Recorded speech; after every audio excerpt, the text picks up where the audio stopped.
Okay. माझा परवाच त्या ठिकाणी महाराष्ट्र राज्य विधान परिषदेमध्ये शपथविधी झाला.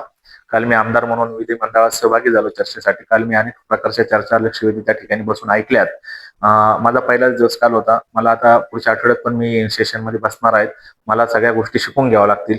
औचित्याचा मुद्दा असेल, लक्षवेधी असेल किंवा तारांकित प्रश्न असेल, या सगळ्या गोष्टींच्या बाबींचा अभ्यास करून त्या ठिकाणी माझ्या मतदारसंघातले जे काही प्रश्न असतील ते लक्षवेधीद्वारे, तारांकित प्रश्नांद्वारे किंवा औचित्याच्या मुद्द्याद्वारे मी त्या ठिकाणी मांडेल. त्या प्रश्नांना न्याय देण्याचा प्रयत्न मी करेन. पहिली लक्षवेधी नाशिक शहरासाठी कोणती असेल?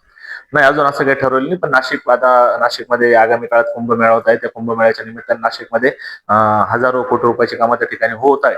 पण त्या कामांमध्ये असलेली विसंगती, अधिकाऱ्यांमध्ये नसलेली ताळमेळ, हे प्रश्न खूप गंभीर आहेत. आपल्याला माहिती आहे नाशिकमध्ये परवाच्या पावसामुळे लोकांना किती त्या ठिकाणी त्रास सहन करावा लागला. अशा अनेक बाबी त्या ठिकाणी मागच्या आठवड्यात माझ्या समोर आलेल्या आहेत. त्याबद्दल मी जर मला मंत्रिस्तरावरून काही मदत झाली तर मी त्या ठिकाणी मंत्रिस्तरावर काही याची बैठक लावतील यासाठी मी प्रयत्न करणार आहे. आपली शिंदे साहेबांसंग भेट झाली, पुढील काही आश्वासन आपण हो, शिंदे साहेबांनी मला माझ्या मतदारसंघातल्या सगळ्याच नगर परिषदा, नगरपंचायती, महानगरपालिकांसाठी लागणाऱ्या विकास निधीसाठी मला शब्द दिलेला आहे. जे काही काम नगर परिषदेतील नगरसेवकांचे माझ्याकडे येतील, मी ते त्यांच्या माध्यमातून नक्कीच सोडवेन.